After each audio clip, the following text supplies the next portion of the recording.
قام صاحب الجلالة الملك محمد السادس نصره الله اليوم بزيارة الشخص المصاب الذي تطلب نقله إلى المركز الاستشفائي الجامعي محمد السادس بمراكش إثر حادثة السير التي وقعت صباح اليوم على الطريق السياري الرابط بين مراكش وأكادير. واطلع جلالة الملك نصره الله بالمناسبة على الحالة الصحية للمصاب الذي لا يزال يتلقى العلاج بالمستشفى، كما استفسر عن حالة باقي المصابين المتواجدين تحت المراقبة الطبية.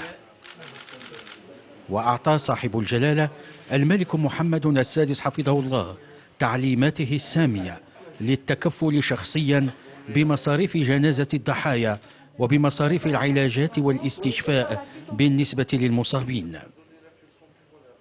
ومن خلال هذه العناية الملكية أعرب جلالة الملك عن تضامنه التام وتعاطفه الكلي مع الضحايا ووقوفه إلى جانب الأسر المكلومة. وعلى إثر وقوع الحادثة تم نقل المصابين إلى مستشفى الحسن الثاني بأكادير لتلقي الإسعافات الضرورية، فيما استدعت الحالة الصحية للشخص المصاب بإصابة بالغة نقله عبر طائرة طبية إلى المركز الاستشفائي الجامعي بمراكش.